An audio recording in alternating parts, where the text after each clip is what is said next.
जय हिंद। आप देख रहे हैं बिंद प्रेस 24। मैं आर्यन जायसवाल से भी साथियों को दिल से स्वागत करता हूं। अभी मैं मौजूद हूं कार्यालय अधीक्षण अभियंता संचार संधारण विद्युत वितरण कंपनी लिमिटेड रीवा में। यहाँ लगभग आज तीसरा दिन है इन विद्युत आउटसोर्स कर्मचारियों का जो आमरण अनशन लगातार जारी है।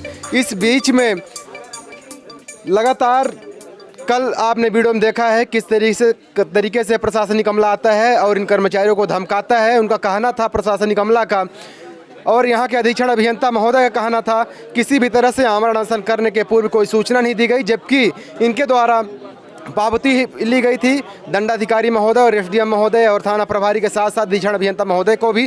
लेकिन इनके द्वारा किस तरह का झूठ बोला जाता है। यहाँ पर कई हमारे साथी यहाँ पर सपोर्ट करने के लिए आए हुए हैं। मैं उनसे भी मैं बात करना चाहता हूँ जो कि यहाँ पर उपस्थित हैं। मैं उनसे रूबरू कराने का प्रयास करता हूँ। बिंद प्रेस 24 में आपका बहुत बहुत स्वागत है सर। सर कहाँ से आप यहाँ इन साथियों के लिए सपोर्ट करने हैं तो यहाँ पर उपस्थित हुए हैं? हम सिमरिया से आते हैं, सिमरिया विधानसभा से जी।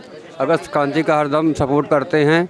अगर हमारी मांग नहीं मानी गई 24 घंटे के अंदर तो आत्मदाह किया जाएगा। इन साथियों का सपोर्ट आप क्यों करना चाहते हैं? ये सच्चाई के रास्ते पे चल रहे हैं, इनकी पेमेंट नहीं हो रही है इसलिए इनका सपोर्ट कर रहे हैं। अच्छा, तो सर आप किसी राजनीतिक से ताल्लुक़ रखते हैं या फिर सामाजिक से ताल्लुक़? सामाजिक से, अगस्त क्रांति मंच से, समाज से, बेरोजगारों से।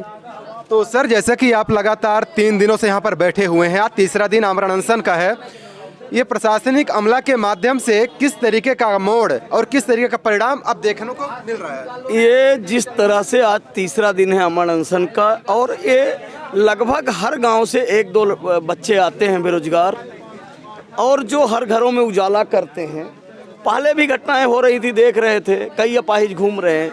लेकिन 9 अगस्त के बाद जब से अगस्त क्रांति का गठन हुआ तब से लेके अनिल गुप्ता इस दुनिया से चले गए, पवन तिवारी की घटना देखे, संजीव का देखे, बादल आदिवासी रोहित रमन पटेल का देखे और उस समय सितंबर में लिखित आश्वासन के बाद भी और टी इलैया राजा जो तत्कालीन कलेक्टर थे उन्होंने फ़ोन में भी बोला कि लिख के दे रहे हैं और 15 दिन में करेंगे, नहीं करेंगे तो मैं FIR कराऊंगा।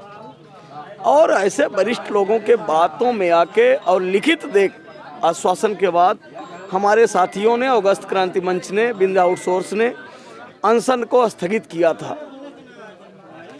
उसके बाद कोई कार्यवाही नहीं हुई। 31 जनवरी को फिर से अल्टीमेटम दिया गया, 14 दिन का टाइम दिया गया।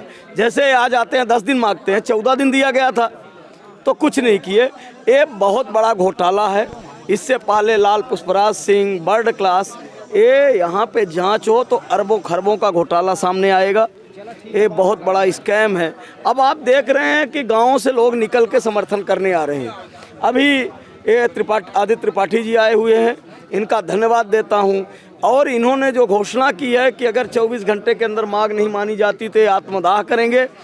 अब आपके माध्यम से मैं प्रशासन को और बिजली विभाग को लोगों को आगाह करता हूं कि अगर आदित्य त्रिपाठी के जीवन के साथ कुछ हुआ उसका संपूर्ण जिम्मेवारी इनकी होगी। हमारे जो अनशनकारी हैं इनकी भी लगातार हालत बिगड़ रही है। कई लोगों को रात में ही शुगर लेवल लो हुआ है, कई लोगों का BP लो हो रहा है।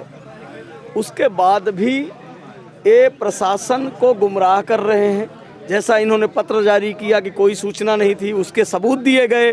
CSP साहब आए थे, उनको दिया गया कि पेपरों में कटिंग थी, पेपरों में प्रकाशित हुआ था। शिवा अग्रवाल जी थे अमैया थाना प्रभारी, उन्होंने स्वीकार किया कि जो SC के यहाँ का रिसीव है उस पर उनके यहाँ जाके रिसीव लिया गया। SDM साहब अनुभागीय अधिकारी को दिया गया।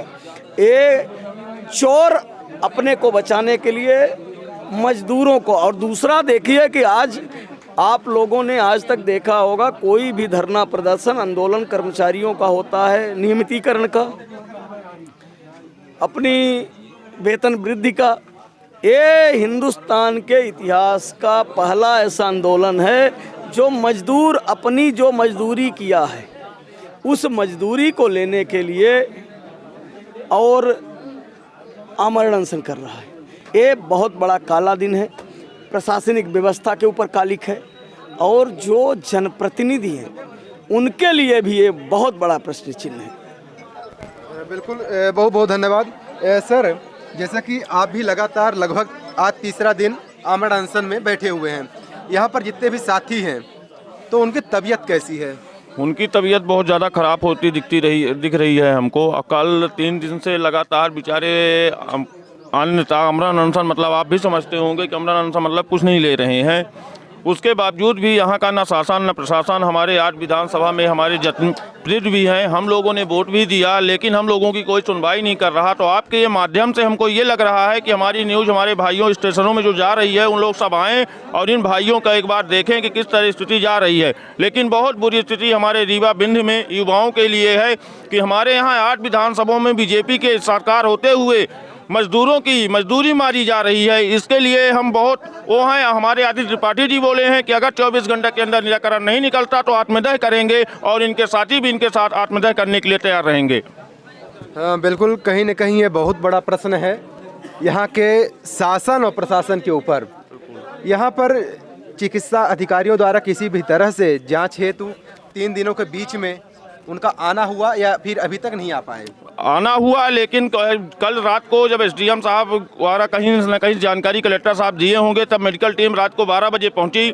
लेकिन हमको पहले आना चाहिए, उनको जिस दिन हम लोग आमरण अनशन में बैठे थे, लेकिन कहीं न कहीं प्रशासन के दबाव में इन्होंने नहीं बुलाया। लेकिन जो ये भ्रष्टाचार हैं, ये एमपी महिया में पावर हाउस में जितने भी ये दलाल बैठे हुए हैं, इनको सबको जेल भेजा जाए।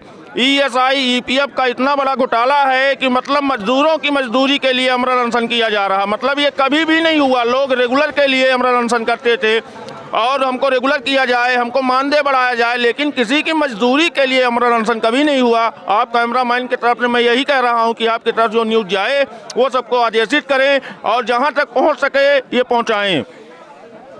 बिल्कुल साथियों, देख सकते हैं यहाँ पर एक भ्रष्टाचार का जीता जागता उदाहरण यहाँ पर अधीक्षण अभियंता कार्यालय बिजली विभाग से देखने को मिल रहा है। और उसी के साथ में किस तरीके से प्रशासनिक अमले यानी एसडीएम और दंडाधिकारी महोदय को गुमराह किया जा रहा है, ये सच्चाई हम अधीक्षण अभियंता कार्यालय बिजली विभाग रीवा से दिखा रहे हैं। इस वीडियो को जितना ज़्यादा हो सकेगा, इन साथियों के न्याय के लिए जितना हो सके उतना शेयर करिएगा। इसी के साथ मेरे खर्च बिंद पे 24 में आरएन जयसवाल। जय हिंद।